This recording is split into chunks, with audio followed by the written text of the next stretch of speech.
നീല നീല നീലമലരി സ്വാമി മഞ്ഞണിഞ്ഞൊരാ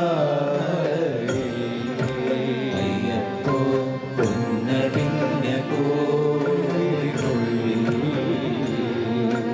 നീയണിഞ്ഞ നിൻ രൂപം സ്വാമി സ്വാമി സ്വാമി ശരണമയ്യപ്പ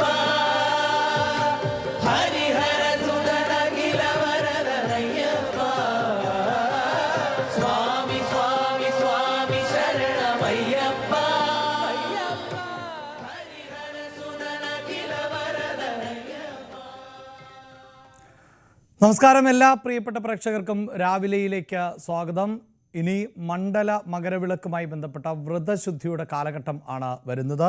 അയ്യപ്പ ഭക്തന്മാരെ സംബന്ധിച്ചിടത്തോളം അവരുടെ മനസ്സിലും ചുണ്ടിലുമെല്ലാം ശരണമന്ത്രങ്ങൾ മാത്രമായിരിക്കും എന്നത് നമുക്കെല്ലാവർക്കും അറിയാം. പക്ഷേ ഈ മണ്ഡലകാലം എത്തുന്നത് ഒട്ടേറെ വിവാദങ്ങൾക്കിടെയാണ് എന്ന പ്രത്യേകത കൂടിയുണ്ട്. അപ്പോഴും അയ്യപ്പ ഭക്തരുടെ എണ്ണത്തിൽ ഒരു കുറവും ഉണ്ടാകില്ല എന്ന് വേണം നമുക്ക് പ്രതീക്ഷിക്കാൻ. പ്രത്യേകിച്ച് ഒരു ദിവസം ഏതാണ്ട് 90,000-ഓളം അയ്യപ്പ ഭക്തർക്ക് ദർശനം ഒരുക്കുന്ന തരത്തിൽ ആണ് ശബരിമലയിൽ ഇത്തവണ ക്രമീകരണങ്ങൾ എല്ലാം തന്നെ ഒരുക്കിയിട്ടുള്ളത്. ലോകത്തിലെ തന്നെ ഏറ്റവും വലിയ തീർത്ഥാടന കേന്ദ്രങ്ങളിൽ ഒന്നാണ് ശബരിമല. ശബരിമലയുടെ പ്രത്യേകത എല്ലാവർക്കും അറിയാം. സാധാരണ പോലെ എല്ലാ ദിവസവും ദർശനം അനുവദിക്കുന്ന ക്ഷേത്രം അല്ല ശബരിമലയിലേത്. ഒരു നിശ്ചിത സമയത്ത് മാത്രമാണ് ശബരിമല തുറന്ന് പ്രവർത്തിക്കുക എന്നതുകൊണ്ട് തന്നെ അധികം ഭക്തർ ഒരേ സമയം ശബരിമലയിലേക്ക് എത്തുന്നു എന്നതാണ് പ്രത്യേകത. മാത്രവുമല്ല, ഭൂമിശാസ്ത്രപരമായും ഒട്ടേറെ സവിശേഷതകൾ ഉള്ള ഒരു ക്ഷേത്രമാണ്. ലോകത്ത് തന്നെ ഇങ്ങനെ മറ്റൊരു ആരാധനാലയം ഉണ്ടോ എന്നത് പോലും സംശയകരമാണ്.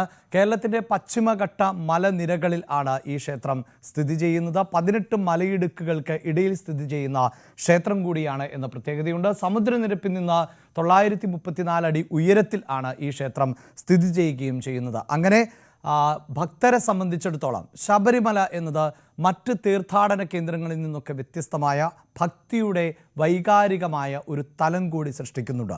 അതുകൊണ്ട് തന്നെയാണ് മനസ്സും ശരീരവും ഒരുപോലെ വൃത്തിയായി ശുദ്ധിയായി ശബരിമലയിലേക്ക് എല്ലാവരും എത്തുന്നത്. അവിടെ ദൈവസങ്കല്പം എന്നത് നീയും ഞാനും തമ്മിൽ വ്യത്യാസങ്ങൾ ഒന്നുമില്ല, തത്വമസി എന്നതാണ്. അതായത് ഓരോ മനുഷ്യനിലും ദൈവീകതയുണ്ട്. ആ ദൈവീകതയ്ക്ക് അനുസരിച്ച് മുന്നോട്ട് പോയാൽ നല്ല ഒരു ജീവിതം പ്രാപ്യമാകും എന്ന വലിയ സന്ദേശം കൂടിയാണ് ശബരിമലയിലെ തീർത്ഥാടന കാലം നൽകുന്നത്. അങ്ങനെ നല്ല മനുഷ്യരായി ജീവിക്കുക എന്നത് തന്നെയാണ് എല്ലാ ആരാധനാലയങ്ങളും എല്ലാ മതങ്ങളും മുന്നോട്ട് വയ്ക്കുന്ന അടിസ്ഥാന മൂല്യവും.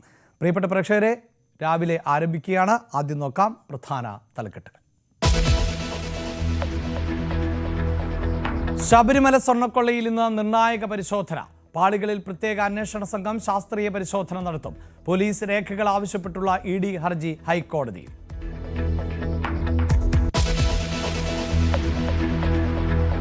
കണ്ണൂരിലെ BLOയുടെ ആത്മഹത്യയിൽ സംസ്ഥാന വ്യാപക പ്രതിഷേധം. BLOമാർ ഇന്ന് ജോലി ബഹിഷ്കരിക്കും. ചീഫ് ഇലക്ടറൽ ഓഫീസിലേക്കും കളക്ടറേറ്റിലേക്കും ഇന്ന് പ്രതിഷേധ മാർച്ച്. അനീഷിന്റെ സംസ്കാരം വൈകിട്ട്.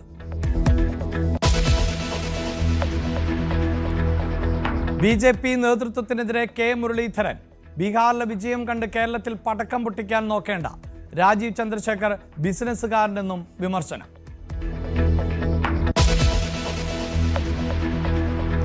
ബീഹാറിൽ വ്യാഴാഴ്ച സത്യപ്രതിജ്ഞ. അവസാന മന്ത്രിസഭായോഗം ഇന്ന്. ഗവർണറെ കണ്ട് നിതീഷ് കുമാർ രാജിക്കത്ത് നൽകും. NDA യോഗം നാളെ.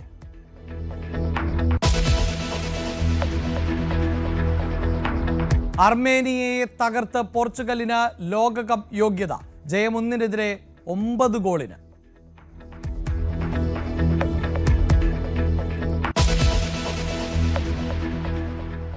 രാവിലെ നമ്മൾ സൂചിപ്പിച്ചതുപോലെ തന്നെ വൃശ്ചിക പുലരിയിൽ സന്നിധാനത്ത് വൻ തീർത്ഥാടക തിരക്കാണ് അനുഭവപ്പെടുന്നത്. പുലർച്ചെ 3 മണിക്ക് പുതിയ മേൽശാന്തി ED പ്രസാദ് നമ്പൂതിരിയാണ് നട തുറന്നത്.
പ്രതിദിനം 90,000 തീർത്ഥാടകർക്ക് ദർശനത്തിന് സൗകര്യം ഒരുക്കിയിട്ടുണ്ട്. വി വിനോദാണ് സന്നിധാനത്ത് നിന്ന് ഏറ്റവും പുതിയ വിശദാംശങ്ങളുമായി ചേരുന്നത്. വിനോദ്, ഭക്തർ ദർശനം ആരംഭിച്ചു കഴിഞ്ഞിരിക്കുന്നു. വിവാദങ്ങളൊന്നും ഈ ഭക്തരുടെ തിരക്കിനെ ബാധിക്കുന്നില്ല എന്ന് വേണം മനസ്സിലാക്കാൻ. നട തുറക്കുമ്പോൾ തന്നെ വലിയ തിരക്കാണല്ലോ അനുഭവപ്പെടുന്നത്. എന്താണ് വിവരങ്ങൾ?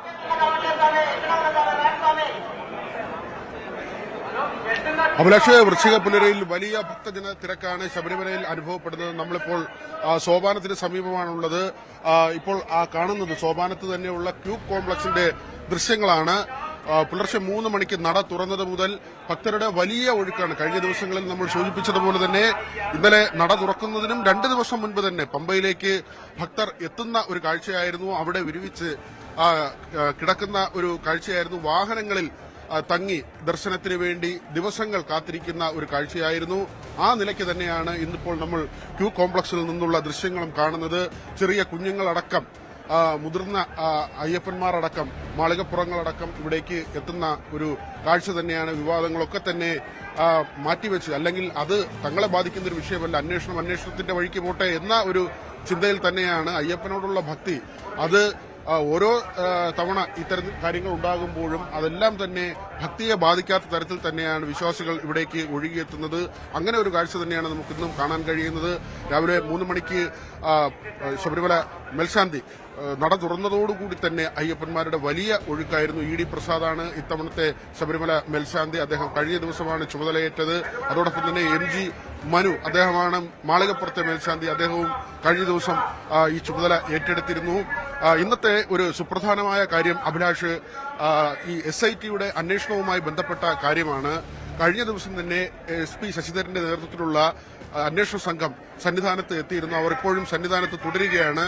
Devaswom board president S Jayakumar അടക്കമുള്ളവർ, അദ്ദേഹം പുതുതായി ചുമതലയേറ്റതാണ്, അദ്ദേഹം ഉൾപ്പെടെയുള്ള ദേവസ്വം ബോർഡിന്റെ ഭാരവാഹികളും ഇവിടെ തന്നെ ഉണ്ട്. ഇന്ന് SITയുടെ പരിശോധന ഉച്ചപൂജ കഴിഞ്ഞ ശേഷമാണ്.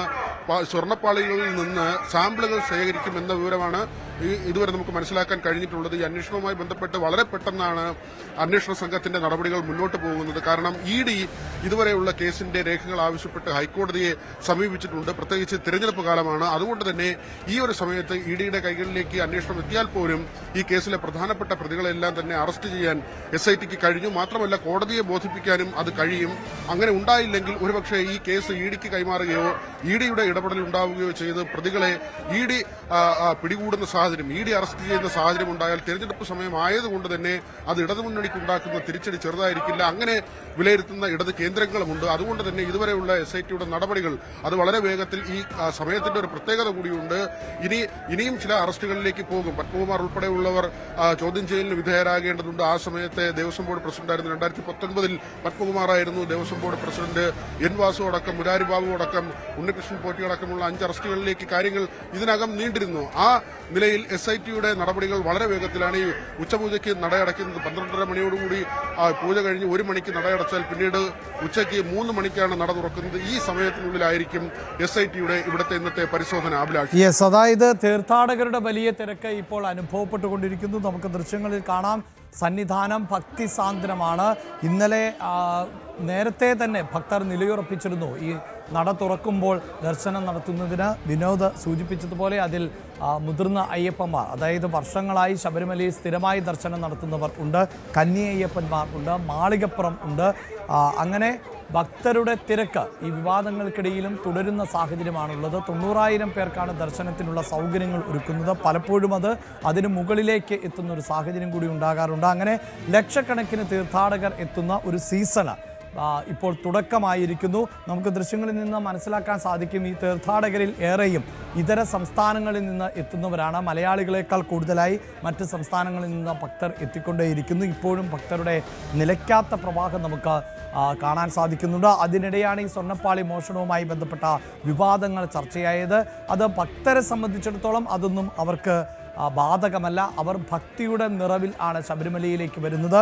ശബരിമല എന്നത് അത്രമേൽ പുരാതനമായ ഒരു ക്ഷേത്രമാണ് എന്ന് നമുക്കറിയാം. പിന്നീട് പലപ്പോഴായാണ് ഈ നവീകരണ പ്രവർത്തനങ്ങളൊക്കെ നടന്നത്. അതിൻ്റെ ഭാഗമായാണ് സ്വർണ്ണപ്പാളികൾ സ്ഥാപിക്കപ്പെട്ടത്. അത് മോഷ്ടിച്ചു എന്നത് അങ്ങേയറ്റം ഗൗരവതരമാകുന്ന ഒരു കേസാണ്. അതിൻ്റെ അന്വേഷണം പുരോഗമിച്ചുകൊണ്ടിരിക്കുന്നു. അപ്പോഴും വിനോദ് ഈ സൂചിപ്പിക്കുന്ന പോലെ 1 മണിയോടുകൂടി ഉച്ചപൂജയോടുകൂടി നട അടയ്ക്കുന്നു. പിന്നീട് 3 മണിക്കാണ് നട തുറക്കുന്നത്. വളരെ ചുരുങ്ങിയൊരു സമയം മാത്രമാണ് ഈ അന്വേഷണ സംഘത്തിന് ലഭിക്കുന്നത്. കാരണം തീർത്ഥാടക പ്രവാഹത്തിനിടയിൽ അന്വേഷണവുമായി മുന്നോട്ട് പോവുക അല്ലെങ്കിൽ എന്തെങ്കിലും പരിശോധനകളുമായി മുന്നോട്ട് പോവുക എന്നത് വലിയ തടസ്സം സൃഷ്ടിക്കും. ഈ ശബരിമലയെ സംബന്ധിച്ചിടത്തോളം അവിടെ 1-2 മിനിറ്റ് പോലും തീർത്ഥാടകർ ബ്ലോക്കായി പോകുന്നത് അവിടുത്തെ ഒരു ക്രമീകരണങ്ങളുടെ മൊത്തം താളം തെറ്റിക്കുന്ന സാഹചര്യമുണ്ട്. അപ്പോൾ ആ കൃത്യമായ സമയത്തിനിടയിൽ തന്നെ പരിശോധനകൾ മുന്നോട്ട് കൊണ്ടുപോവുക, ഭക്തർക്ക് ഒരു തരത്തിലുമുള്ള ബുദ്ധിമുട്ടുകളും ഉണ്ടാകാതിരിക്കുക, അതിനുകൂടി ശ്രദ്ധിക്കുന്നുണ്ടാകും അല്ലേ?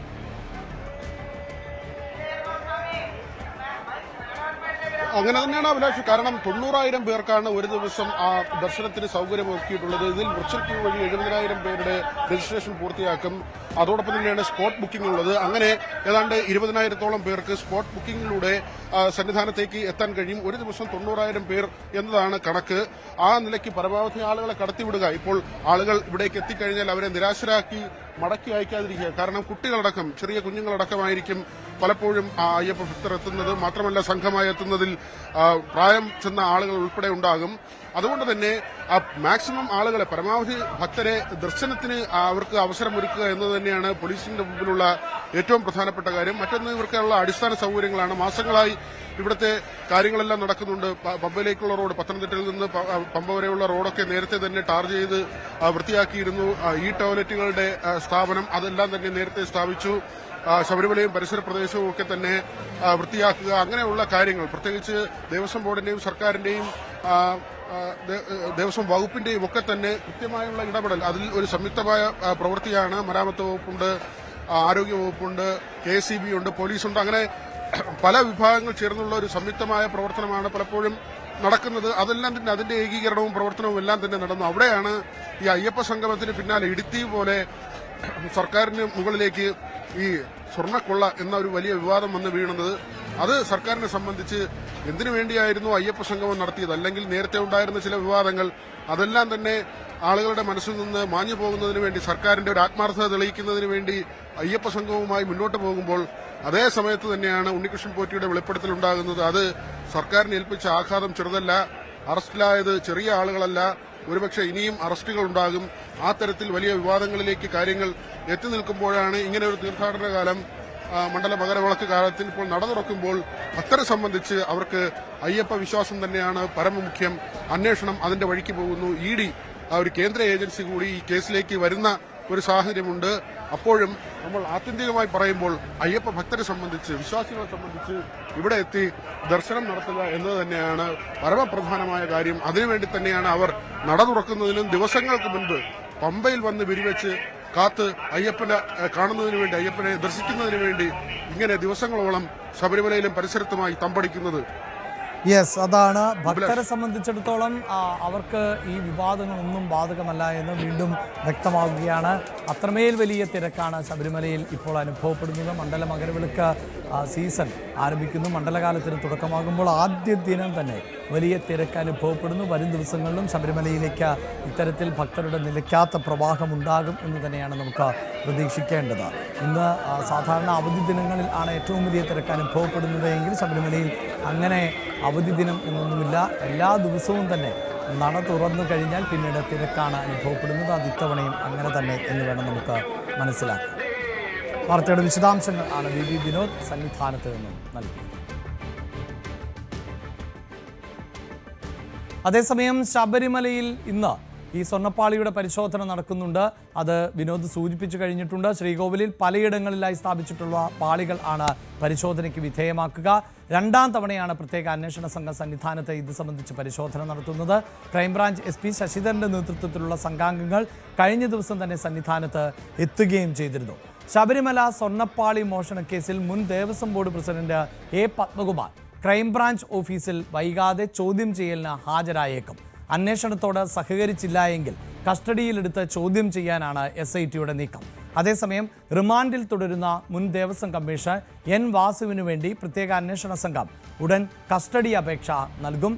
വാസുവിനെ വിശദമായി ചോദ്യം ചെയ്യുന്നതിലൂടെ തട്ടിപ്പിന്റെ ഗൂഢാലോചന സംബന്ധിച്ച് വ്യക്തത വരും എന്ന നിഗമനത്തിൽ ആണ് SIT. നാടിനെ ഒന്നാകെ വിഷമത്തിലാക്കിയ ഒന്നായിരുന്നു കഴിഞ്ഞ ദിവസം ഉണ്ടായ BLOയുടെ ആത്മഹത്യ. സംസ്ഥാന വ്യാപകമായി ഇന്ന് BLOമാർ ജോലി ബഹിഷ്കരിക്കുകയാണ്. NGO യൂണിയനും ജോയിന്റ് കൗൺസിലും അധ്യാപക സംഘടനകളും പ്രതിഷേധത്തിൽ ആണ്. ചീഫ് ഇലക്ടറൽ ഓഫീസിലേക്കും കളക്ട്രേറ്റുകളിലേക്കും ഇന്ന് പ്രതിഷേധ മാർച്ച് നടത്തുന്നുണ്ട്. കണ്ണൂർ ഏറ്റുകുടുക്ക സ്വദേശി അനീഷിൻ്റെ ആത്മഹത്യയെ തുടർന്നാണ് പ്രതിഷേധം. തെരഞ്ഞെടുപ്പ് ജോലിയുമായി ബന്ധപ്പെട്ട സമ്മർദ്ദം ആണ് ആത്മഹത്യക്ക് ചെയ്യാൻ കാരണം എന്നാണ് കുടുംബത്തിൻ്റെ ആരോപണം. അതേസമയം SIRമായി ബന്ധപ്പെട്ട ജോലികളും BLOയുടെ മരണവും തമ്മിൽ വ്യക്തമായ ബന്ധം ഒന്നും ഇല്ല എന്നാണ് കണ്ണൂർ ജില്ലാ കളക്ടറുടെ വിശദീകരണം.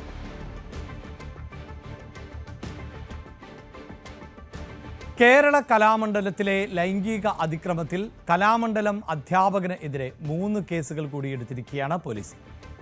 കനകകുമാറിന് എതിരെ ആണ് ചെറുതുരുത്തി പോലീസ് കൂടുതൽ കേസ് എടുത്തിട്ടുള്ളത്. കൂടുതൽ വിദ്യാർത്ഥികൾ പരാതിയുമായി രംഗത്തെത്തിയ പശ്ചാത്തലത്തിൽ ആണ് നടപടി. നേരത്തെ പോക്സോ വകുപ്പുകൾ അടക്കം ചുമത്തി 2 കേസുകൾ എടുത്തിരുന്നു. അതേസമയം ഒളിവിൽ കഴിയുന്ന കനകകുമാറിനായി പോലീസ് അന്വേഷണം ഊർജിതമാക്കിയിട്ടുണ്ട്. ഇനി നമ്മൾ ദേശീയ വാർത്തകളിലേക്കാണ് പോകുന്നത്. അവിടെ ഏറ്റവും പ്രധാനപ്പെട്ട വാർത്ത എന്നത് ചെങ്കോട്ട സ്ഫോടനം ചാവേർ ആക്രമണം തന്നെയെന്ന് NIA സംഘത്തിൻ്റെ കണ്ടെത്തൽ. ചാവേർ ആയ ഉമറുൻ നബിയുമായി സ്ഫോടനത്തിന് പദ്ധതിയിട്ട അമീർ റാഷിദ് അലി എന്നയാളെ അന്വേഷണ സംഘം പിടികൂടിയിട്ടുണ്ട്. ഇയാൾ ജമ്മു കാശ്മീർ സ്വദേശിയാണ്. കേസുമായി ബന്ധപ്പെട്ട് വിവിധ സംസ്ഥാനങ്ങളിൽ റെയ്ഡുകൾ തുടരുകയാണ്.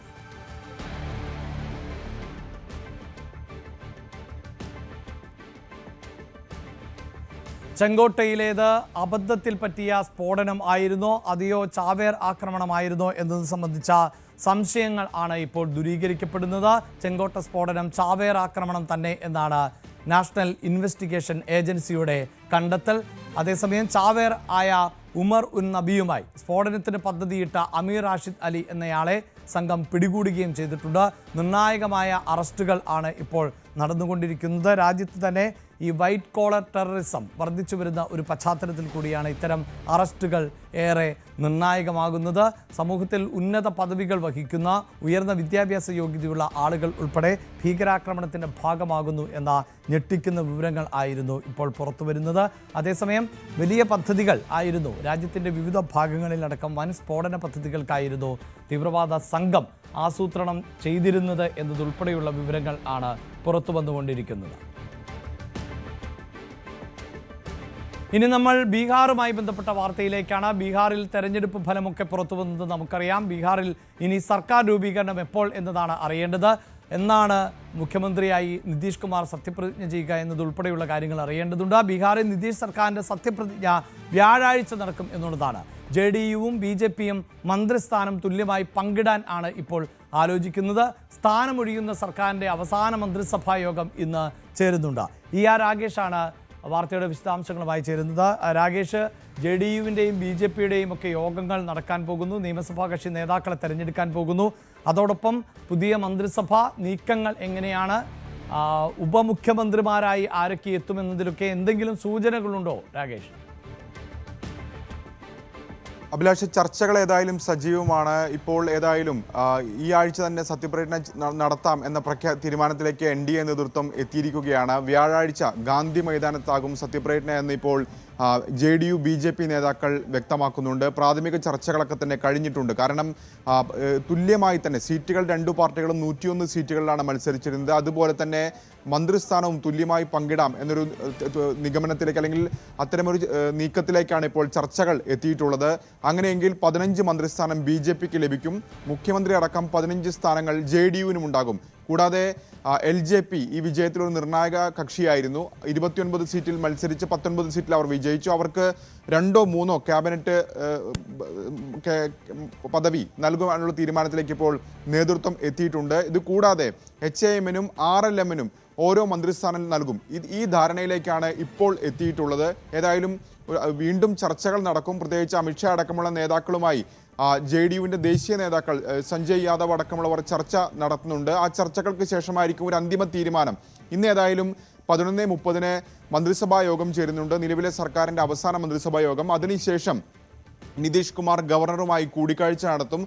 തുടർന്ന് രാജി സമർപ്പിക്കുകയും ചെയ്യും. അതിനുശേഷം നടക്കുന്ന NDA യോഗത്തിൽ നിതീഷിനെ നേതാവായി തിരഞ്ഞെടുക്കും. നാളെ NDA യോഗം ചേർന്നിട്ട് നിതീഷിനെ നേതാവായി തിരഞ്ഞെടുക്കുന്നുണ്ട്. ഇന്ന് നടക്കുന്നത് JDUവിൻ്റെ നിയമസഭാ കക്ഷി യോഗമാണ്. ആ യോഗത്തിൽ നിതീഷിനെ നേതാവായി പ്രഖ്യാപിക്കുകയും ചെയ്യും. ഏതായാലും ഗാന്ധി മൈതാനത്താണ് സത്യപ്രതിജ്ഞാ ചടങ്ങുകൾ. അതായത് രാകേഷ്, ഈ തെരഞ്ഞെടുപ്പ് ഫലം വന്നപ്പോൾ ഉണ്ടായ ഒരു പ്രത്യേകത എന്നത് ഒന്ന്, മൃഗീയമായ ഭൂരിപക്ഷത്തോടു കൂടി തന്നെയാണ് ഇത്തവണ NDA അധികാരത്തിലേക്ക് എത്താൻ പോകുന്നത്. അതിൽ തന്നെ BJP ഏറ്റവും വലിയ ഒറ്റക്കക്ഷിയായി മാറി എന്നുള്ളതായിരുന്നു. അതുകൊണ്ട് തന്നെ BJP കൂടുതൽ മന്ത്രിസ്ഥാനങ്ങൾ ചോദിക്കുകയോ അല്ലെങ്കിൽ മുഖ്യമന്ത്രി പദത്തിൽ പോലും അതൊരു വിദൂര സാധ്യതയാണ് എങ്കിൽ പോലും BJPയെ സംബന്ധിച്ചിടത്തോളം അത്തരം രാഷ്ട്രീയ പാരമ്പര്യമുണ്ട് താനും, അത് തള്ളിക്കളയാനുമാകില്ല. പക്ഷേ ഇപ്പോൾ കാര്യങ്ങൾ സ്മൂത്തായി തന്നെ മുന്നോട്ട് പോകുന്നു. ഏതെങ്കിലും തരത്തിലുള്ള അവകാശവാദങ്ങളുമായി BJP എത്തുന്നില്ല. അങ്ങനെയാണോ നമുക്ക് മനസ്സിലാക്കേണ്ടതായി വരുന്നത്? അതെ അഭിലാഷ്, വലിയ തർക്കങ്ങളില്ലാതെ തന്നെ കാര്യങ്ങൾ പോകുന്നു എന്ന് തന്നെയാണ് മനസ്സിലാക്കേണ്ടത്. കാരണം ഒരു ഏകപക്ഷീയ വിജയം NDAക്ക് അവിടെ ഉണ്ടായിരിക്കുന്നു. അപ്പോഴും നിതീഷ് തന്നെ നയിക്കട്ടെ, അത്തരം സൂചനകളൊക്കെ തന്നെ പ്രധാനമന്ത്രി നൽകിയിരുന്നു. ഡൽഹിയിൽ നടത്തിയ വിജയാഘോഷത്തിൽ പ്രത്യേകിച്ച് നിതീഷിനെ അദ്ദേഹം അന്ന് വാനോളം പുകഴ്ത്തിയിരുന്നു. ഏതായാലും ഇപ്പോൾ നിലവിൽ ലഭിക്കുന്ന സൂചന അനുസരിച്ച് രണ്ടു പാർട്ടികളും തുല്യമായി മന്ത്രിസ്ഥാനം പങ്കിടുമെന്നാണ്. ഒരുപക്ഷെ മറ്റു ചില വിവരങ്ങൾ കൂടി ലഭിക്കുന്നത് 1-2 മന്ത്രിസ്ഥാനം BJP കൂടുതലായി ചോദിച്ചേക്കാമെന്നുള്ളതാണ്. കാരണം മുഖ്യമന്ത്രി സ്ഥാനം JDUവിന് തന്നെ നൽകുകയാണ്. അക്കാര്യത്തിലൊരു അവകാശവാദം BJP ഈ ഘട്ടത്തിൽ ഉന്നയിക്കുന്നില്ല. അങ്ങനെ വരുമ്പോൾ ഒരുപക്ഷെ മുഖ്യമന്ത്രി അടക്കം 15 മന്ത്രിസ്ഥാനം JDUവിനും BJPക്ക് 1 മന്ത്രിസ്ഥാനം കൂടുതലായി ലഭിക്കാനുള്ള സാധ്യതയുമുണ്ട്. ഏതായാലും തുല്യമായി പങ്കിടാമെന്നൊരു നിലപാടിൽ തന്നെയാണ് ഇപ്പോൾ JDU ഉള്ളത്. ആ നിലയിൽ തന്നെയാണ് ചർച്ചകൾ പുരോഗമിക്കുന്നത്. ഒപ്പം സഖ്യകക്ഷികൾക്കും പ്രാതിനിധ്യം ഉറപ്പാക്കാനുള്ള തീരുമാനത്തിലേക്ക് ഇപ്പോൾ നേതൃത്വം എത്തുകയും ചെയ്തിട്ടുണ്ട്. ഏതായാലും ഗാന്ധി മൈതാനത്ത് ഒരുക്കങ്ങൾ നടക്കുകയാണ്.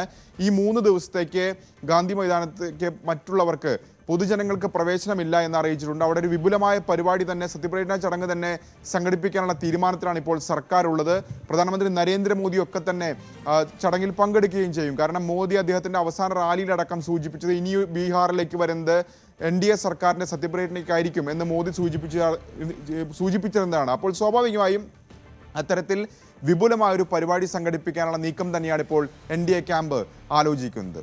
സത്യപ്രതിജ്ഞാ ചടങ്ങിനുള്ള ഒരുക്കമാണ് അവിടെ നടക്കുന്നത്, NDA നടത്തുന്നത് എങ്കിൽ മറുഭാഗത്ത് പ്രത്യേകിച്ച് മഹാഗഡ്ബന്ധൻ തകർന്നടിഞ്ഞ ഒരു പശ്ചാത്തലമുണ്ടായിരുന്നു. കോൺഗ്രസിനാകട്ടെ അങ്ങേയറ്റം ദയനീയമായ തോൽവിയാണ് ഏൽക്കേണ്ടി വന്നത്. അതുമായി ബന്ധപ്പെട്ട് അടിയന്തരമായൊരു യോഗം കഴിഞ്ഞ ദിവസം തന്നെ കോൺഗ്രസ് ചേർന്നിരുന്നു. മല്ലികാർജ്ജുൻ ഖാർഗെയുടെ ഡൽഹിയിലെ വസതിയിലായിരുന്നു യോഗം ചേർന്നത്. രാഹുൽ ഗാന്ധി ഉൾപ്പെടെയുള്ളവർ യോഗത്തിൽ പങ്കെടുക്കുകയും ഒക്കെ ചെയ്തു. അതേസമയം RJD വലിയ പ്രതിസന്ധിയാണ് ഇപ്പോൾ നേരിട്ടുകൊണ്ടിരിക്കുന്നത്. RJDയുടെ ഭാവി തന്നെ സംശയ നിഴലിൽ ആകുന്ന സാഹചര്യം, പ്രത്യേകിച്ച് പ്രമുഖരായ നേതാക്കളുടെ കൊഴിഞ്ഞുപോക്ക് അടക്കം അത് വലിയ പ്രതിസന്ധിയാണ് സൃഷ്ടിച്ചുകൊണ്ടിരിക്കുന്നത്. അതിലേറ്റവും പ്രധാനപ്പെട്ടത് വൃക്ക ദാനം ചെയ്ത് ലാലു പ്രസാദ് യാദവിന് പുതുജീവൻ നൽകിയ മകളാണ് രോഹിണി ആചാര്യ. അതേ മകൾ ആണ് ഇപ്പോൾ വാർത്തകളിൽ നിറയുന്നത്. കുടുംബവും രാഷ്ട്രീയവും ഉപേക്ഷിക്കുന്നുവെന്ന പ്രഖ്യാപനത്തോടെയാണ്. മിസ ഭാരതിയും രോഹിണി ആചാര്യയും RJD സ്ഥാപകൻ ലാലു പ്രസാദ് യാദവിൻ്റെ 7 പെൺമക്കളിൽ ഇവർ 2 പേരാണ് രാഷ്ട്രീയത്തിൽ ഇറങ്ങിയത്. അടിയന്തരാവസ്ഥ കാലത്ത് ലാലു മിസ തടവുകാരനായിരിക്കെയാണ് ഭാര്യ രാബ്രി ദേവി ആദ്യ കുഞ്ഞിന് ജന്മം നൽകുന്നത്. അവൾക്ക് മിസ എന്ന് പേര് നൽകി. രോഹിണി നക്ഷത്രത്തിലായിരുന്നു രണ്ടാമത്തെ മകളുടെ ജനനം. പട്നയിലെ ഗൈനോക്കോളജിസ്റ്റായ കമല ആചാര്യയായിരുന്നു പരിചരണം. കമല ആചാര്യ ചികിത്സയ്ക്ക് പണം വാങ്ങാൻ തയ്യാറായില്ല. പകരം തൻ്റെ പേര് നൽകണമെന്ന ആഗ്രഹം പങ്കുവച്ചു. ആ ആഗ്രഹം നിറവേറ്റിയ ലാലു മകൾക്ക് രോഹിണി ആചാര്യ എന്ന് പേര് നൽകി. രോഹിണി ആചാര്യ കഴിഞ്ഞ 2-3 വർഷമായി ചർച്ചയായ പേരാണ്. ആദ്യം ചർച്ചയായത് ലാലുവിന് വൃക്കദാനം ചെയ്തപ്പോൾ, ഇപ്പോൾ രാഷ്ട്രീയവും കുടുംബവും ഉപേക്ഷിക്കുന്നുവെന്ന് പ്രഖ്യാപിച്ചതോടെ.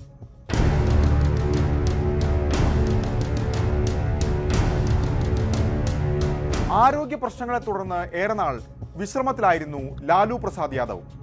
ജയിൽവാസം RJD അധ്യക്ഷന്റെ ആരോഗ്യത്തെ ബാധിച്ചു. ഒടുവിൽ ഡോക്ടർമാർ നിർദ്ദേശിച്ചു കിഡ്നി മാറ്റിവെക്കണം. അങ്ങനെ 2022 ഡിസംബർ 5-ന് സിംഗപ്പൂരിലെ ആശുപത്രിയിൽ വൃക്ക മാറ്റിവെക്കൽ ശസ്ത്രക്രിയ വിജയകരമായി നടന്നു. ലാലു ആദ്യം വിസമ്മതിച്ചുവെങ്കിലും മകളുടെ നിരന്തരമായ സമ്മർദ്ദത്തിന് ഒടുവിൽ വഴങ്ങി. അങ്ങനെ അച്ഛന് പുതുജീവൻ നൽകി മകളായ രോഹിണി. അന്ന് രോഹിണി സാമൂഹിക മാധ്യമങ്ങളിൽ ഇങ്ങനെ കുറിച്ചു: മാതാപിതാക്കൾ ദൈവതുല്യരാണ്, അച്ഛന് വൃക്ക നൽകുന്നത് തൻ്റെ കടമയും. രാഷ്ട്രീയ ഭേദമന്യേ അന്ന് രോഹിണിക്ക് അഭിനന്ദന പ്രവാഹമായിരുന്നു.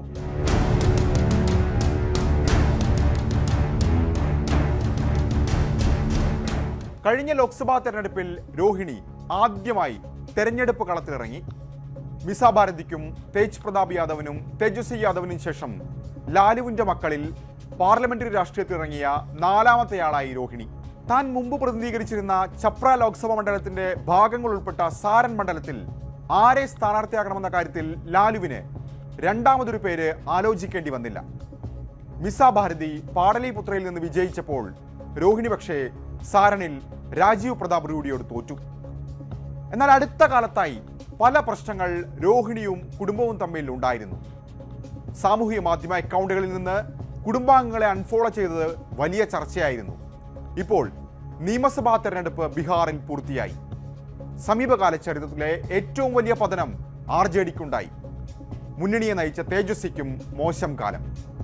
ആ സമയം തന്നെയാണ് രാഷ്ട്രീയവും കുടുംബവും ഉപേക്ഷിക്കുന്നുവെന്ന് പ്രഖ്യാപിക്കാൻ രോഹിണി തെരഞ്ഞെടുത്തതും.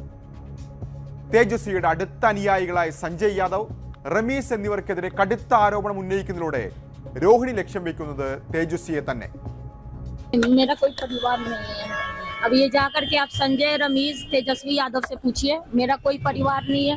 वही लोग निकाला है हमको परिवार से, क्योंकि रिस्पॉन्सिबिलिटी लेना नहीं है उनको। पूरा दुनिया बोल रहा है जो चाणक्य बनेगा तो चाणक्य से आप सवाल पूछिएगा। जब कार्यकर्ता चाणक्य से सवाल कर रहा है, पूरा देश दुनिया सवाल कर रहा है कि पार्टी का ये ऐसा हाल क्यों हुआ।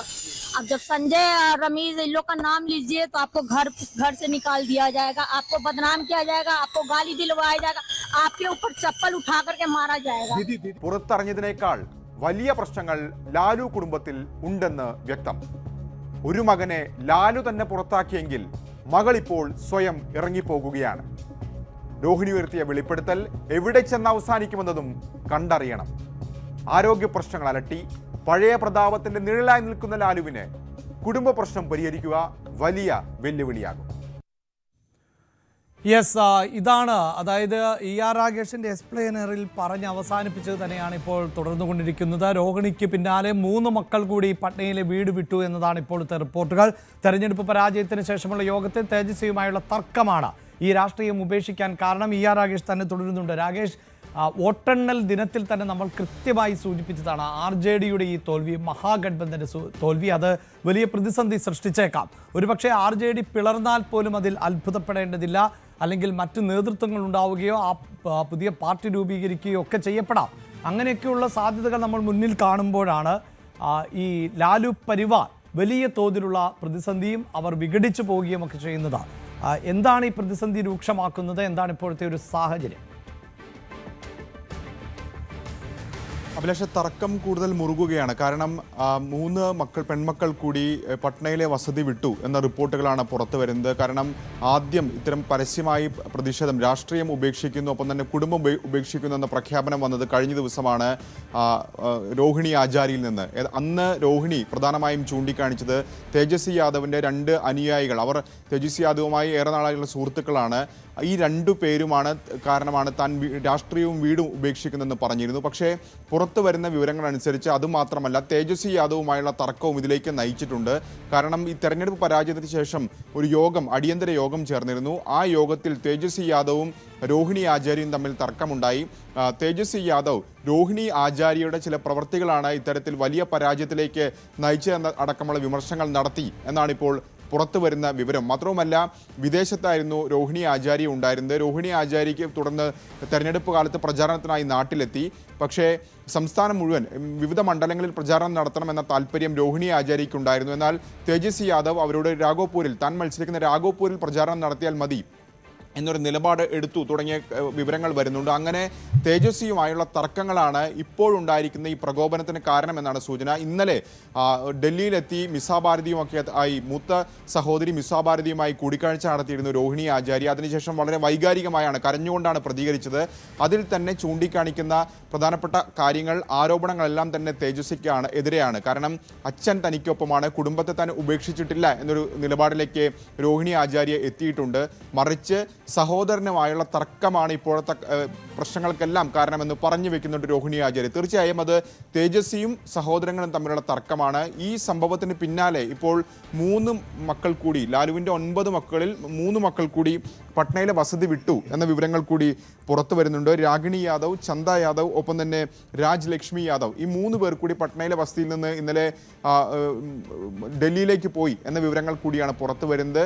തീർച്ചയായും ഇത് നിലവിൽ നമ്മൾ കണ്ട അല്ലെങ്കിൽ ഇപ്പോൾ കേട്ടുകൊണ്ടിരിക്കുന്നതിനേക്കാൾ വലിയ വ്യാപ്തിയിലുള്ള തർക്കമാണ് ഇപ്പോൾ കുടുംബത്തിൽ നടന്നുകൊണ്ടിരിക്കുന്നത്. കാരണം തേജ് പ്രതാപ് യാദവ് ഈ വിഷയത്തിൽ പ്രതികരണവുമായി രംഗത്ത് വന്നിട്ടുണ്ട്. രോഹിണി ആചാര്യയ്ക്ക് പിന്തുണ പ്രഖ്യാപിച്ചിട്ടുണ്ട്. ലാലു നേരത്തെ കുടുംബത്തിൽ നിന്ന് പുറത്താക്കിയ മകനാണ് തേജ് പ്രതാപ്. അപ്പോൾ സ്വാഭാവികമായും മക്കൾ 2 ചേരിയായി നിൽക്കുന്ന സാഹചര്യമാണ് ഇപ്പോൾ ലാലു കുടുംബത്തിൽ രൂപപ്പെട്ടുകൊണ്ടിരിക്കുന്നത്.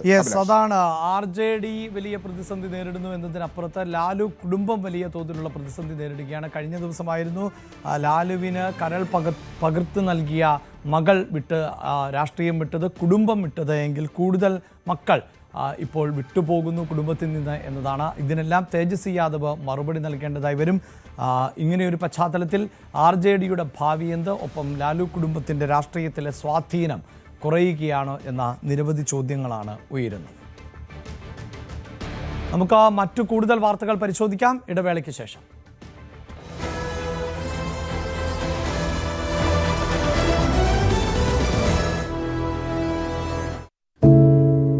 ഒരു മാധ്യമ പ്രവർത്തക എന്ന നിലയ്ക്ക് ഇപ്പോൾ ഏറ്റവും കൂടുതൽ കൈകാര്യം ചെയ്യേണ്ടി വരുന്നത് ലഹരിയുമായി ബന്ധപ്പെട്ട വാർത്തകളാണ്. കൊച്ചുകുട്ടികൾ മുതൽ യുവാക്കൾ വരെ എല്ലാവരും ഉൾപ്പെട്ടിരിക്കുന്ന ലഹരിയുടെ ഒരു വല. എന്താണ് നമ്മുടെ യുവതലമുറയ്ക്ക് സംഭവിക്കുന്നത് എന്നൊക്കെ എല്ലാവരും ചോദിച്ചു കാണും. പക്ഷേ അവരുടെ പ്രശ്നങ്ങളെ, അത് കുട്ടികൾ മുതൽ യുവാക്കൾ വരെ, അവരുടെ പ്രശ്നങ്ങളെ കേൾക്കുന്നതിന്, മനസ്സിലാക്കുന്നതിന്, ഒരു പരിഹാരം പറയുന്നതിന് മുതിർന്നവരായ നമുക്ക് എത്രമാത്രം കഴിയുന്നുണ്ട്? അവരിൽ ഉണ്ടാകുന്ന ചെറിയ മാറ്റങ്ങൾ നമ്മൾ തിരിച്ചറിയാറുണ്ട്. അവരുടെ ചുറ്റുമുള്ളത് ഒരു മായാലോകമാണ്. സോഷ്യൽ മീഡിയയുടെ, വീഡിയോ ഗെയിമുകളുടെ, സിനിമയുടെ, വാർത്തയുടെ വലിയ വിവരശേഖരത്തിന്റെ ലോകം. ആ ലോകത്തിനകത്ത് കുരുങ്ങിപ്പോകുന്ന കുട്ടികളെ തിരിച്ച് യഥാർത്ഥ ജീവിതത്തിലേക്ക്, മണ്ണിന്റെ മണമുള്ള ജീവിതത്തിലേക്ക് തിരിച്ചു കൊണ്ടുവരാൻ നമുക്കും കഴിയേണ്ടതല്ലേ? അവരെ കേൾക്കാൻ, അവരിൽ ഉണ്ടാകുന്ന മാറ്റങ്ങൾ തിരിച്ചറിയാൻ, അവരുടെ പ്രശ്നങ്ങൾക്ക് പരിഹാരം കാണാൻ നമുക്ക് മാത്രമേ കഴിയൂ. ചേർത്ത് പിടിക്കാം നമ്മുടെ കുട്ടികളെ. ലഹരിയുടെ വലയിൽ കുരുങ്ങാതെ അവരെ കാത്തുരക്ഷിക്കാം.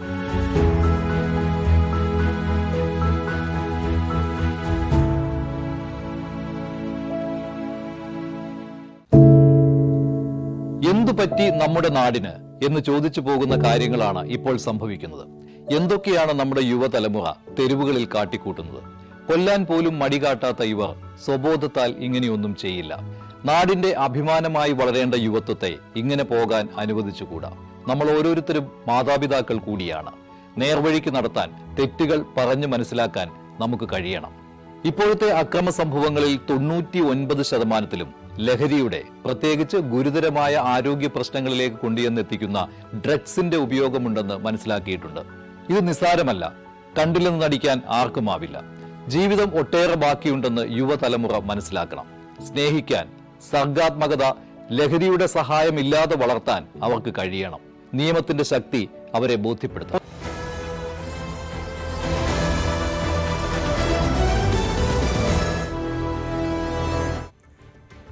രാവിലെയിൽ നമ്മൾ മറ്റൊരു വാർത്തയിലേക്ക് പോകുന്നത് കോഴിക്കോടേക്കാണ്. കോഴിക്കോട് നഗരത്തിൽ കുടിവെള്ള പൈപ്പ് പൊട്ടിയിരിക്കുകയാണ്. മലാപ്പറമ്പ്, കാരപ്പറമ്പ്, ഫ്ലോറിക്കൽ റോഡിൽ ആണ് ഈ പൈപ്പ് പൊട്ടിയത്. 3 വീടുകളിൽ വെള്ളം കയറി. റോഡിൽ വലിയ ഗർത്തം രൂപപ്പെട്ടിട്ടുണ്ട്. പ്രദേശത്ത് കുടിവെള്ള വിതരണം 2 ദിവസം മുടങ്ങും എന്നതാണ് വിവരം. MS അനീഷ് കുമാറാണ് വാർത്തയുടെ വിശദാംശങ്ങളുമായി ചേരുന്നത്. അനീഷ്, കുടിവെള്ള പൈപ്പ് പൊട്ടി എന്ന് പറയുമ്പോൾ വലിയ പ്രഷറിൽ ആയിരിക്കും വെള്ളം പുറത്തേക്ക് വരിക. ഇത് പരിസരത്തെ വീടുകൾക്ക് ഏതെങ്കിലും തരത്തിലുള്ള കേടുപാടുകൾ സൃഷ്ടിച്ചിട്ടുണ്ടോ? വാട്ടർ അതോറിറ്റി ഉദ്യോഗസ്ഥർ സ്ഥലത്തേക്ക് എത്തിയിട്ടുണ്ടോ? എന്താണ് വിവരങ്ങൾ?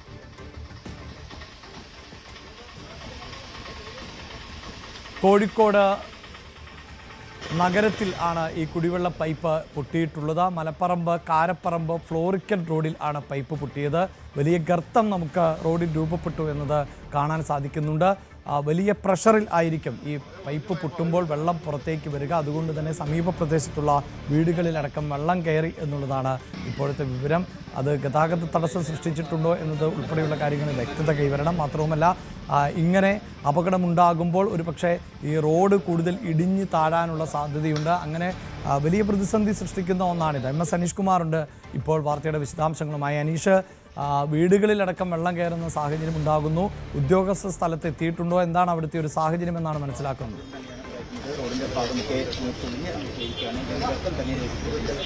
അഭിലാഷ്, കോഴിക്കോട് നഗരത്തിൽ മലാപ്പറമ്പ് കാരപ്പറമ്പ് ഫ്ലോറിക്കൽ റോഡിലാണ് ഇത്തരത്തിൽ ഒരു പൈപ്പ് പൊട്ടിയ അപകടം ഉണ്ടായിരിക്കുന്നത്. നമുക്ക് കാണാം, വലിയ കുടിവെള്ള പൈപ്പാണ്. അതായത് മലാപ്പറമ്പ് ഭാഗത്തു നിന്നും സപ്ലൈ ചെയിനിലേക്ക് വെള്ളം എത്തിക്കുന്ന വലിയ പൈപ്പാണ് പൊട്ടിയിരിക്കുന്നത്. ഒപ്പം റോഡിൽ വലിയ ഒരു ഗർത്തവും ഏർപ്പെട്ടിരിക്കുന്ന കാഴ്ച കാണാം.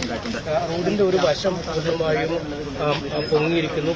റോഡിന്റെ വശത്തെ കോൺക്രീറ്റ് സ്ലാബുകളും ഉയരത്തിലേക്ക് ആ റോഡ് പൊങ്ങിയിരിക്കുന്ന കാഴ്ചയും കാണാം. ഒപ്പം സമീപത്ത് തന്നെയുള്ള നിരവധി വീടുകളിൽ വെള്ളവും ചെളിയും കയറി വീട്ടുകാർക്കും ബുദ്ധിമുട്ടുണ്ടാകുന്ന അവസ്ഥയിലേക്ക് കാര്യങ്ങൾ നീങ്ങുന്നു. ഈ പൈപ്പ് ഡിസ്ട്രിബ്യൂഷനിൽ നിന്നും ആ വാൽവുമായി ബന്ധപ്പെട്ട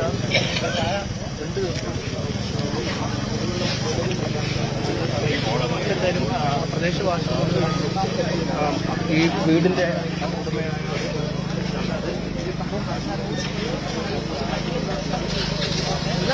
അതൊരു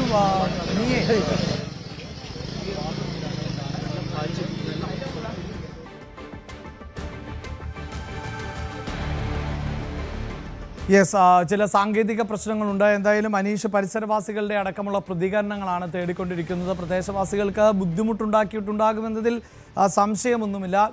വീടുകളിലേക്ക് വെള്ളം കയറി. എന്തായാലും അങ്ങനെയൊരു അപകടമൊന്നും വീട്ടുകാർ പ്രതീക്ഷിക്കുന്ന ഒന്നല്ല. ഇങ്ങനെ വളരെ പെട്ടെന്ന് അവർ ഒരു പക്ഷേ എന്താണ് സംഭവിച്ചത് എന്ന് പോലും അറിയാത്തൊരു സാഹചര്യം സൃഷ്ടിക്കപ്പെട്ടിട്ടുണ്ടാകാം. പലപ്പോഴും ഈ പൈപ്പ് ഇങ്ങനെ പൊട്ടുമ്പോൾ വലിയ തോതിൽ വെള്ളം ഇങ്ങനെ ഉയരത്തിൽ മുകളിലേക്ക് പ്രഷറിൽ പതിക്കുന്ന സാഹചര്യമുണ്ടാകും.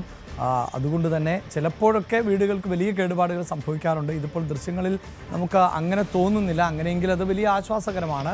റോഡ് ഭാഗികമായി ഇപ്പോൾ ബ്ലോക്ക് ചെയ്തിട്ടുണ്ട് എന്നത് നമുക്ക് മനസ്സിലാക്കുന്നുണ്ട്. അതിലെ ഗതാഗതം നിരോധിച്ചോ എന്നതിൽ വ്യക്തത കൈവരേണ്ടതുണ്ട്. അപകട സാധ്യത നമുക്ക് തള്ളിക്കളയാനാകില്ല. വലിയ വാഹനങ്ങൾക്ക് കടന്നു പോകാൻ ബുദ്ധിമുട്ടുണ്ടാകും. ചെറിയ വാഹനങ്ങളാണ് എങ്കിൽ പോലും സൂക്ഷിച്ച് കടന്നു പോകേണ്ട സാഹചര്യം ആണ് ഇപ്പോൾ ഉള്ളത്.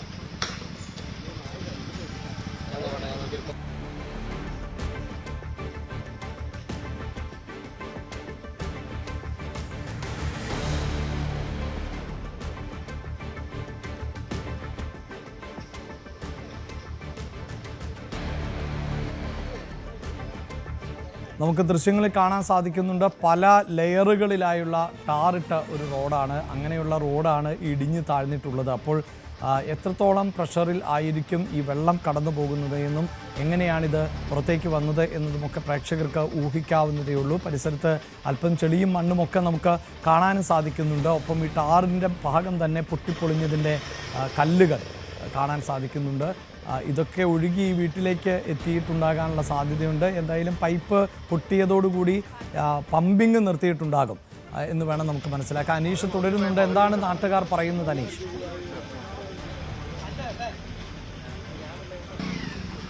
ചേട്ടാ, എന്താണ് സംഭവിച്ചത്?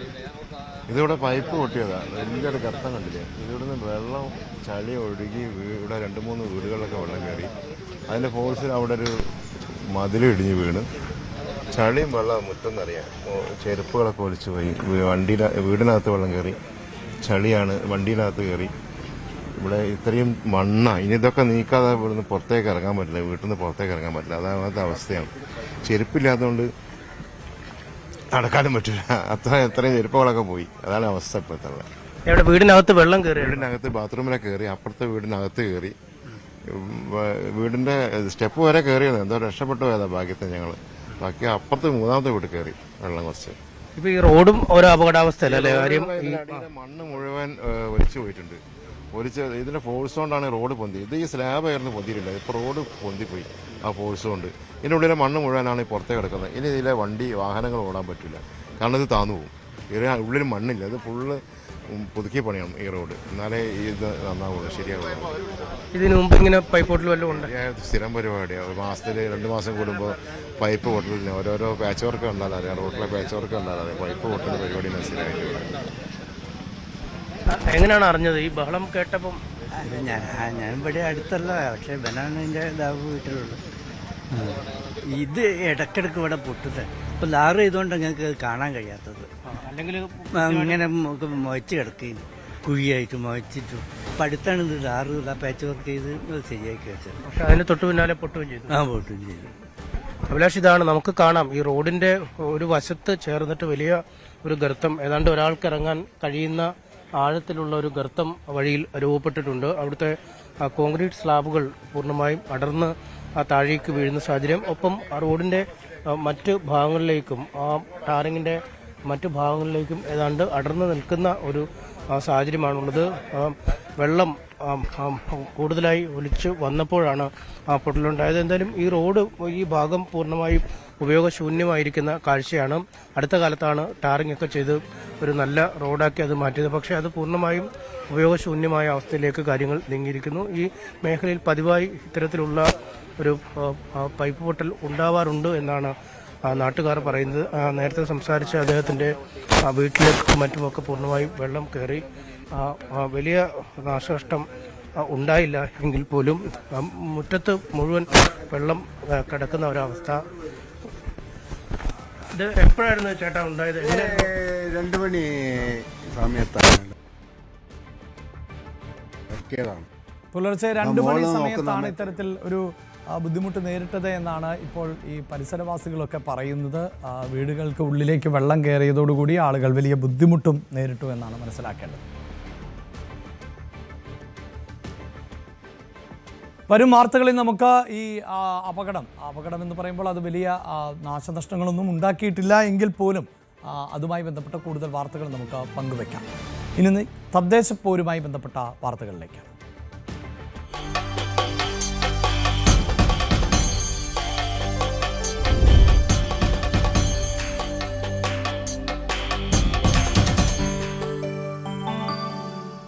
BJP നേതൃത്വത്തിനെതിരെ രൂക്ഷ വിമർശനവുമായി കെ മുരളീധരൻ. തെരഞ്ഞെടുത്ത ജനപ്രതിനിധികളുടെ ജീവൻ രക്ഷിക്കാൻ കഴിയാത്ത BJPക്ക് എങ്ങനെയാണ് തിരുവനന്തപുരം നഗരസഭയെ രക്ഷിക്കാൻ കഴിയുക എന്നതാണ് കെ മുരളീധരന്റെ ചോദ്യം. രാജീവ് ചന്ദ്രശേഖർ ബിസിനസ്സുകാരനാണ്. RSSന്റെ തിട്ടൂരം തനിക്ക് ആവശ്യമില്ല. ബീഹാറിലെ വിജയം കണ്ട് BJP കേരളത്തിൽ പടക്കം പൊട്ടിക്കാൻ നോക്കേണ്ട എന്നും കെ മുരളീധരൻ ന്യൂസ് 18നോട് പറഞ്ഞു. തദ്ദേശ തെരഞ്ഞെടുപ്പിന്റെ പ്രചാരണം അതിന്റെ പാരമ്യത്തിലേക്ക് കടക്കുകയാണ്. തലസ്ഥാനത്ത് UDFന്റെ തെരഞ്ഞെടുപ്പ് പ്രചാരണങ്ങൾക്ക് നേതൃത്വം നൽകുന്നത് കെ മുരളീധരനാണ്. അദ്ദേഹം എന്നോടൊപ്പം വലിയതുറയിലെ ഈ ഒരു പരിപാടിയിൽ പങ്കെടുക്കാൻ എത്തിയതാണ്. അദ്ദേഹം നമ്മളോടൊപ്പം ചേരുന്നു. വലിയ തരത്തിൽ പ്രചാരണം കൊടുമ്പിരികൊള്ളുകയാണ്. അതിനിടയിലാണ് കഴിഞ്ഞ ദിവസം ഒരു RSS മുൻ പ്രവർത്തകൻ എന്ന് BJP അവകാശപ്പെടുന്നയാളുടെ ആത്മഹത്യ സംഭവിക്കുന്നത്. ഇന്ന് അതുമായി ബന്ധപ്പെട്ട് BJP നേതൃത്വം താങ്കൾക്കെതിരെ അടക്കം വലിയ രൂക്ഷമായ വിമർശനം ഉന്നയിച്ചു. S. സുരേഷാണ് അദ്ദേഹം പറഞ്ഞത്. രാജീവ് ചന്ദ്രശേഖർ ഒരു കിങ്ങിണിക്കുട്ടനല്ല എന്ന കാര്യം കെ മുരളീധരൻ മനസ്സിലാക്കണം. എന്താണ് അവർക്കുള്ള ചന്ദ്രശേഖരൻ ഒരു വെറും ബിസിനസ്സുകാരൻ മാത്രമാണ്, അത് രാഷ്ട്രീയക്കാരനല്ല. കെ മുരളീധരൻ നല്ല രാഷ്ട്രീയ പാരമ്പര്യത്തിൽ നിന്ന് വന്ന ആളാണ്. അപ്പോൾ RSSകാരെ തിട്ടുവരാൻ കെ മുരളീധരൻ ആവശ്യമില്ല. ഞാൻ എല്ലാ കാലത്തും അവർ എതിർത്തിട്ടുള്ള ആളാണ്, ഇനിയും ഞാൻ എതിർക്കും. ഈ നഗരസഭയുടെ ഭരണം കൈയാളാൻ BJPക്ക് യോഗ്യതയില്ല എന്ന് ഈ അടുത്ത കാലത്ത് നടന്ന സംഭവങ്ങൾ തെളിയിച്ചിരിക്കുകയാണ്. തെരഞ്ഞെടുത്ത ജനപ്രതിനിധിയുടെ ജീവൻ പോലും രക്ഷിക്കാൻ കഴിയാത്തൊരു പാർട്ടിക്ക് ഈ നഗരസഭയെ രക്ഷിക്കാൻ കഴിയില്ല. അതുകൊണ്ട് തന്നെ ശക്തമായി മുന്നോട്ട് പോകും. RSSും BJPയും എന്ത് തന്നെ ഹാലളകിയാലും ശരി, അവരെ ഈ നഗരസഭയിൽ കാലുകുത്താൻ ഞങ്ങൾ അനുവദിക്കില്ല. ഈ ശബരിനാഥനെ അടക്കം ലക്ഷ്യം വെച്ചുകൊണ്ടാണ് അവർ അത്തരമൊരു അവരെ ആരും മൈൻഡ് ചെയ്യുന്നു. ഇപ്പോൾ ഞാൻ പറഞ്ഞു, തെരഞ്ഞെടുത്ത ജനപ്രതിനിധിയുടെ ജീവൻ പോലും രക്ഷിക്കാൻ കഴിയാത്തൊരു പാർട്ടി അവർക്ക് എങ്ങനെ ഈ നഗരസഭയെ ഏൽപ്പിക്കാൻ കഴിയും? ഇന്ത്യയിലെ അവർ ചില സ്റ്റേറ്റിലൊക്കെ ജയിക്കുന്നുണ്ട്, അത് ശരിയാണ്. അതുകൊണ്ട് ഈ ബീഹാറിൽ വിജയിച്ചു എന്ന് വിചാരിച്ചിട്ട് തിരുവനന്തപുരത്ത് പടം പൊട്ടിക്കാൻ നിൽക്കണ്ട. തിരുവനന്തപുരത്ത് ഒരിക്കലും പൊട്ടിക്കേണ്ടി വരില്ല. എന്തായാലും വലിയ തരത്തിലുള്ള ആവേശം നിറച്ചുകൊണ്ടാണ് UDFന്റെ പ്രചാരണം എല്ലാ സ്ഥലങ്ങളിലും പുരോഗമിച്ചുകൊണ്ടിരിക്കുന്നത്. കെ മുരളീധരൻ തന്നെ പരമാവധി സ്ഥലങ്ങളിൽ നേരിട്ടെത്തിക്കൊണ്ട് വോട്ടർമാരെ നേരിൽ കണ്ട് സ്ഥാനാർത്ഥികൾക്ക് വേണ്ടി വോട്ടുറപ്പിക്കാനുള്ള ശ്രമങ്ങൾക്ക് നേതൃത്വം നൽകുന്ന കാഴ്ചയാണ് തിരുവനന്തപുരത്തെ നഗരസഭയുടെ ഭാഗമായിട്ടുള്ള പ്രധാനപ്പെട്ട വാർഡുകളിലെല്ലാം കാണാൻ കഴിയുന്നത്. ക്യാമറമാൻ ബിപിൻ മുരളിക്കൊപ്പം ഡാൻ കുര്യൻ, ന്യൂസ് 18. 10 വർഷം മുമ്പ് കൈവിട്ടുപോയ ശാസ്തമംഗലം എസ് സരള റാണിയിലൂടെ തിരിച്ചു പിടിക്കാനാകുമെന്നാണ് UDF ക്യാമ്പിൻ്റെ പ്രതീക്ഷ. മുൻ കൗൺസിലർ കൂടിയായ സഹോദരനൊപ്പം വീടുകൾ കയറിയിറങ്ങിയാണ് സരളയുടെ പ്രചാരണം. നല്ലവണ്ണം മുന്നോട്ട് പോകുന്നുണ്ട്. നമ്മളിപ്പോൾ ഏകദേശം ഫസ്റ്റ് റൗണ്ട് കഴിഞ്ഞ് ഇവിടെ സെക്കൻഡ് റൗണ്ടാണ്. ഫസ്റ്റ് റൗണ്ട് കഴിയാറായി, തീരാറായി. വീടുകൾ തന്നെ കയറിയിറങ്ങി നമ്മൾ നേരത്തെ പ്രചരണം തുടങ്ങി. തിരിച്ചു പിടിക്കാൻ കഴിയും BJP 100% കഴിയും. പ്രതീക്ഷയുണ്ട്. അവിടെ ഒരാള് മുൻ DGP ആണ്, മറ്റൊരാൾ ഒരു ടെക്കിയാണ് മത്സരിക്കുന്നത്. അതിന് സാരമില്ല, തെരഞ്ഞെടുപ്പല്ലേ, നല്ലതല്ലേ, നമുക്ക് നല്ല ഊർജം കിട്ടും. അതെ. എപ്പോഴെങ്കിലും ഇവരെ നേരിട്ട് കണ്ടായിരുന്നോ? ശ്രീലേഖയോ? ഇല്ല കണ്ടിട്ടില്ല. രണ്ടുപേരെയും സ്ഥാനാർത്ഥികളെയും കണ്ടിട്ടില്ല. സൂചിപ്പിച്ചതുപോലെ യുവമുഖമായ ടെക്കിയെ മത്സര രംഗത്ത് ഇറക്കിയതിലൂടെ ശാസ്തമംഗലം തിരിച്ചു പിടിക്കാനാകുമെന്ന പ്രതീക്ഷയിലാണ് LDF. നേരിട്ട് അറിയാവുന്ന വോട്ടർമാരാണ് വാർഡിലേത് എന്നാണ് അമൃത പറയുന്നത്. നല്ല വെൽക്കമിംഗ് ആണ് എല്ലാവരും. ഇവിടെ അറിയുന്നവരാണ് കൂടുതലും. നല്ല സന്തോഷത്തോടെ തന്നെയാണ് എല്ലാവരും വരവേൽക്കുന്നത്. ഇവിടെ തന്നെയാണ് താമസം? ഇതിനടുത്ത് ശാസ്തമംഗലം പണിക്കേസിലാണ്, അപ്പുറത്തെ ലൈനിലാണ് എന്റെ താമസം. അതെ. അറിയാമല്ലോ, ഈ BJP രംഗത്തിറക്കിയിരിക്കുന്ന മുൻ DGP ആണ്. അപ്പം അത് ഏത് തരത്തിലാണ് ഈ തെരഞ്ഞെടുപ്പിന് നിങ്ങൾക്ക് ഈ ആളുകളോട് സംസാരിക്കുമ്പോൾ കിട്ടുന്ന ഒരു പ്രതികരണങ്ങൾ എങ്ങനെയാണ്? അങ്ങനെ ഒരു രീതിയിലും ഇല്ല. കാരണം മത്സരമാകുമ്പോൾ പലരും ഉണ്ടാവും, ഓപ്പോസിഷൻ പാർട്ടീസ് എന്തായാലും ഉണ്ടാവും. മാഡവും മത്സരിക്കുന്നത് വളരെ സ്നേഹത്തോടെ അഭിമാനത്തോടെ തന്നെയാണ് കാണുന്നത്. നിങ്ങൾ തമ്മിൽ കണ്ടായിരുന്നു എപ്പോഴും? ഇതുവരെ നേരിട്ട് കണ്ടിട്ടില്ല. കണ്ടാൽ കൈ കൊടുത്ത് സംസാരിക്കും, അങ്ങനെ ഒരു പ്രശ്നമില്ല. അപ്പം ഈ വാർഡ് തിരിച്ചു പിടിക്കാൻ കഴിയുമെന്നൊരു പ്രതീക്ഷ ഉണ്ട്? ഉറപ്പായിട്ടും ഉണ്ട്. കാരണം എന്റെ ജനങ്ങളും എന്റെ നാട്ടുകാരും ആയതുകൊണ്ട് എനിക്ക് ഉറച്ച വിശ്വാസം തന്നെയാണ്. ശാസ്തമംഗലത്ത് വീട് കയറിയുള്ള പ്രചാരണത്തിൽ ആണ് BJP സ്ഥാനാർത്ഥിയും മുൻ DGPയുമായ ശ്രീലേഖ. വലിയ സ്വീകാര്യതയാണ് വോട്ടർമാരിൽ നിന്ന് തനിക്ക് ലഭിക്കുന്നത്.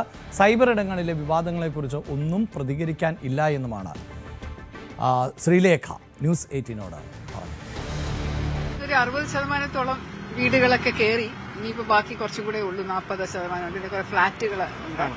പക്ഷെ എല്ലായിടത്തും വളരെ ഊഷ്മളമായ സ്വീകരണമാണ് കിട്ടുന്നത്. അതുകൊണ്ട് വളരെ സന്തോഷമുണ്ട്. ഒരു കാര്യം എടുത്ത് ചോദിക്കുന്നതിൽ ബുദ്ധിമുട്ട് തോന്നരുത്. അതായത് ഒരു DGP ആയിട്ടിരുന്ന ആളാണ്, പെട്ടെന്ന് ഇങ്ങനെ വീടുകളിലേക്കൊക്കെ ഈ സാധാരണ ഒരു രാഷ്ട്രീയ പ്രവർത്തകരെ പോലെ കയറി ഇറങ്ങി വോട്ട് ചോദിക്കുമ്പോൾ ഉണ്ടാകുന്ന ഒരു എക്സ്പീരിയൻസ് എങ്ങനെയാണ് മാഡം? എങ്ങനെയാണത്? എനിക്കൊരു കുഴപ്പവും തോന്നുന്നില്ല. എനിക്ക് അവരുടെ പ്രതികരണം എല്ലാം നല്ലതാണ്. വളരെ അപൂർവമായിട്ടുള്ളവർക്ക് മാത്രമേ ഉള്ളൂ മനസ്സിലാവാത്തത് ഞാൻ ആരാണെന്ന്. ബാക്കി എല്ലാവർക്കും പൊതുവെ അറിയാം. അതുകൊണ്ട് അവരൊന്നും പറയണ്ട, ചോദിക്കണ്ട, ഞങ്ങൾക്ക് അറിയാം, വന്നോളാം, വോട്ട് ചെയ്തോളാം എന്നൊക്കെയാണ്. അങ്ങനെ ഒരു അക്സെപ്റ്റൻസ് ഉണ്ടാക്കാൻ ഷുവറായിട്ടുണ്ട്. ഈ ചില വിവാദങ്ങളൊക്കെ ഈ സൈബർ ഇടങ്ങളിലടക്കം തങ്ങൾ നേരത്തെ എടുത്ത നിലപാടുകൾ അല്ലെങ്കിൽ അത് ചോദ്യം ചെയ്തുകൊണ്ടൊക്കെയുള്ള ഒരു എതിർ. ഞാൻ ഒന്നിനെ കുറിച്ചും ഞാൻ ബോധോടല്ല, പ്രതികരിക്കാൻ ഉദ്ദേശിക്കുന്നില്ല. അപ്പൊ വിവാദങ്ങളെ കുറിച്ച് പ്രതികരണമില്ല? ബോധോടേ അല്ല. വലിയ പ്രതീക്ഷയിലാണല്ലേ? വലിയ പ്രതീക്ഷ, 200% പ്രതീക്ഷ. യെസ്, ഈ നിലയിൽ ആണ് തദ്ദേശ പോരിൽ സ്ഥാനാർത്ഥികളായിട്ടുള്ളവർ എല്ലാം വലിയ പ്രതീക്ഷയാണ് വെച്ചു പുലർത്തുന്നത്. എങ്കിൽ ഇനി നമ്മൾ അടുത്ത വാർത്തയിലേക്ക് പോകുന്നത് ബംഗാളിലേക്കാണ്. അവിടെ തൃണമൂൽ MP കല്യാൺ ബാനർജിയുടെ വിവാദ പരാമർശത്തിന് പിന്നാലെ ബംഗാൾ രാജ്ഭവനിൽ പരിശോധന നടത്താൻ സംസ്ഥാന ദേശീയ ഏജൻസികൾ. രാജ്ഭവനിൽ ആയുധങ്ങളും വെടിക്കോപ്പുകളും വിതരണം ചെയ്യുന്നുവെന്ന തൃണമൂൽ കോൺഗ്രസ് അംഗം കല്യാൺ ബാനർജിയുടെ പരാമർശമാണ് വിവാദത്തിന് തിരികൊളുത്തിയത്. ആരോപണം തെളിയിച്ചില്ല എങ്കിൽ നിയമ നടപടിയിലേക്ക് കടക്കാനാണ് രാജ്ഭവന്റെ തീരുമാനം.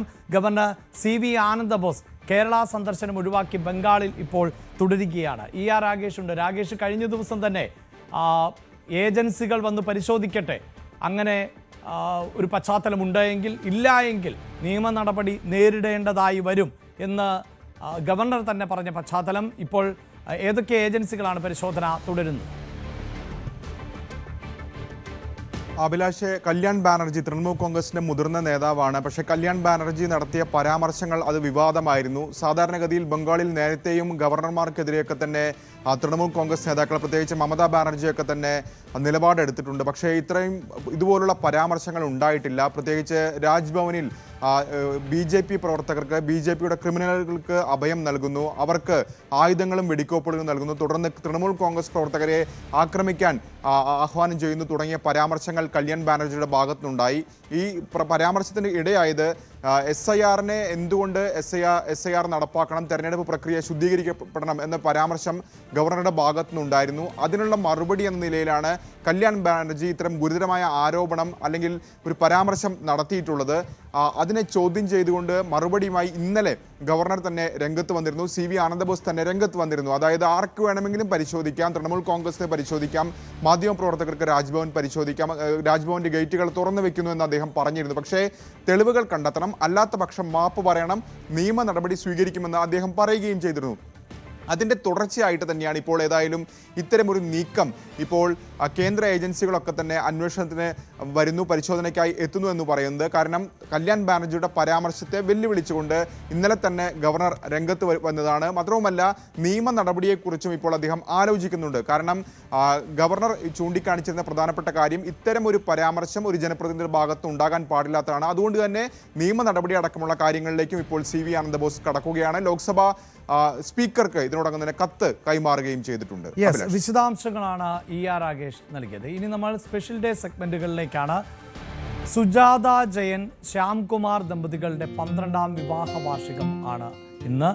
എല്ലാ ആശംസകളും നേരുന്നു. നാലാഞ്ചിറയിലെ ആതിരയുടെയും കണ്ണന്റെയും വിവാഹ വാർഷികമാണ്. ആശംസകൾ. അനൂപ് രശ്മി ദമ്പതികളുടെ 3ാം വിവാഹ വാർഷികം ആണ്. ദമ്പതികൾക്ക് ആശംസകൾ.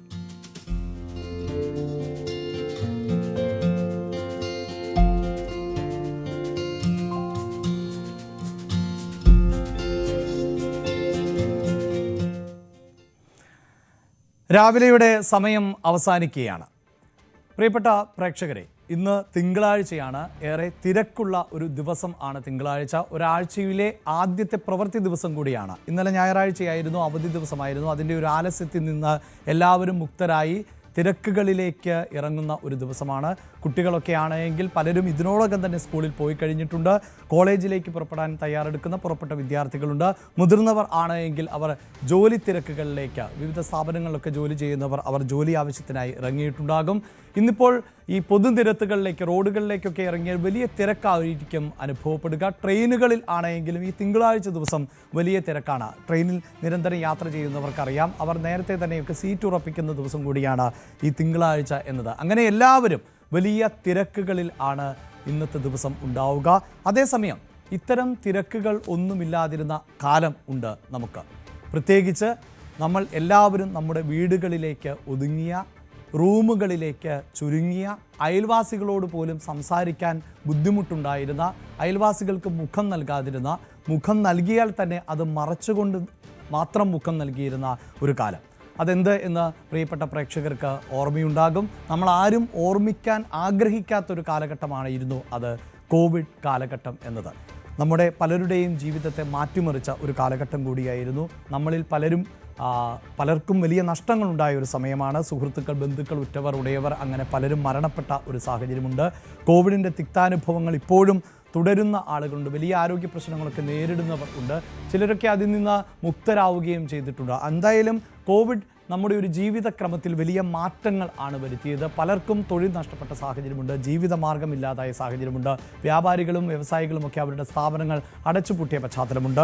അതേസമയം തന്നെ കോവിഡ് ചിലർക്ക് പുതുജീവൻ നൽകിയ പശ്ചാത്തലവുമുണ്ട്. ഈ വ്യാപാര സ്ഥാപനങ്ങൾ അടച്ചുപൂട്ടുമ്പോൾ തന്നെ ഓൺലൈൻ വ്യാപാര സ്ഥാപനങ്ങൾ പച്ചപിടിച്ചത് കോവിഡിൻ്റെ സമയത്താണ്. ഇന്നിപ്പോൾ നമുക്ക് സർവീസുകളും ഉൽപ്പന്നങ്ങളുമൊക്കെ വീട്ടുമുറ്റത്ത് എത്തുന്ന ഹോം ഡെലിവറി സർവീസുകൾ വ്യാപകമായി. അതിനൊരു വലിയ സ്വീകാര്യത ലഭിച്ചത് കോവിഡിൻ്റെ സമയത്തായിരുന്നു. ഓൺലൈൻ പ്ലാറ്റ്ഫോമുകൾ, യൂട്യൂബ് പോലെയുള്ള നവമാധ്യമങ്ങൾ കൂടുതൽ ആളുകൾ വീക്ഷിച്ചതും അതിന് സ്വീകാര്യത ലഭിച്ചതും കോവിഡിൻ്റെ സമയത്തായിരുന്നു. പലരും വീട്ടിൽ പാചകം പഠിച്ചത് കോവിഡിൻ്റെ സമയത്തായിരുന്നു. പലർക്കും വളർത്തുമൃഗങ്ങളെ ഓമനിക്കാൻ തോന്നിയത് കോവിഡിൻ്റെ സമയത്തായിരുന്നു. പല വീടുകളിലും ചെടികൾ നട്ടുവളർത്തിയത് ഈ കോവിഡിൻ്റെ സമയത്തായിരുന്നു. അങ്ങനെ കോവിഡിനെ പോസിറ്റീവായി കണ്ട ആളുകൾ ഉൾപ്പെടെയുണ്ട്. ഒരുപക്ഷെ പ്രിയപ്പെട്ട പ്രേക്ഷകർക്ക് സംശയം തോന്നാം, എന്തിന് ഈ രാവിലെ അവസാനിപ്പിക്കുമ്പോൾ കോവിഡിനെ കുറിച്ച് സംസാരിക്കുന്നു എന്ന്. 2019 നവംബർ 17 ചൈനയിലെ വുഹാനിൽ കോവിഡ് എന്ന രോഗം ഒരു വ്യക്തിക്ക് സ്ഥിരീകരിച്ചത്. അത് പരിശോധനയിലൂടെ സ്ഥിരീകരിച്ചതാണ്. പക്ഷേ ശാസ്ത്രലോകം പറയുന്നത് ഈ സ്ഥിരീകരണത്തിന് മുമ്പ് തന്നെ ഈ വുഹാൻ മാർക്കറ്റിലെ പലർക്കും കോവിഡ് പകർന്നിട്ടുണ്ടായിരുന്നു എന്ന് തന്നെയാണ്. ചൈനയിലായിരുന്നു ഈ കോവിഡിൻ്റെ പ്രഭവ കേന്ദ്രം എന്നറിയാം. അതുകൊണ്ട് തന്നെ ഇപ്പോഴും ഈ കോവിഡിനെ കുറിച്ചുള്ള വിവരങ്ങൾ ഒന്നും വ്യക്തമല്ല. കോവിഡ് എങ്ങനെയാണ് ഉണ്ടായത്, അത് ഈ വൈറസ് എന്നത് മൃഗങ്ങളിൽ നിന്ന് മൃഗങ്ങളിലേക്ക് മാത്രം പകരുന്ന വൈറസ് എന്നുള്ളതാണ്. അത് പിന്നീട് മനുഷ്യരിലേക്ക് പകർന്നുവെന്നും അങ്ങനെ മനുഷ്യരിൽ നിന്ന് മനുഷ്യരിലേക്ക് പകർന്നു എന്നുമാണ് ചൈന പറയുന്നത്. എങ്കിൽ പോലും ശാസ്ത്രലോകത്തെ പലരും ഇപ്പോഴും അത് വിശ്വസിക്കുന്നില്ല. ഇത് അബദ്ധത്തിൽ പറ്റിയ, അതായത് പരീക്ഷണങ്ങളുമായി ബന്ധപ്പെട്ട് പ്രവർത്തനങ്ങൾക്കിടെ അബദ്ധത്തിൽ മനുഷ്യരിലേക്ക് പകർന്നതാണ് എന്ന് ഒരു വിഭാഗം പറയുന്നു. അതല്ല, ഈ ജൈവ ബോംബുകളുടെ കാലഘട്ടം ആണല്ലോ വരാൻ പോകുന്നത്. അത്തരം പരീക്ഷണങ്ങൾക്കിടെയാണ് ഇത് പകർന്നത് എന്ന തരത്തിലുള്ള ശാസ്ത്രലോകത്തിൻ്റെ നിരീക്ഷണവുമുണ്ട്. എന്തായാലും ഇപ്പോഴും കോവിഡ് എങ്ങനെ ഉണ്ടായി എന്നും അതെങ്ങനെ പടർന്നു എന്നൊന്നും കൃത്യമായൊരു നിഗമനത്തിലേക്ക് എത്താൻ ശാസ്ത്രം ഏറെ പുരോഗമിച്ചിട്ടും സാധിക്കാതെ പോകുന്നു എന്നുള്ളതാണ്.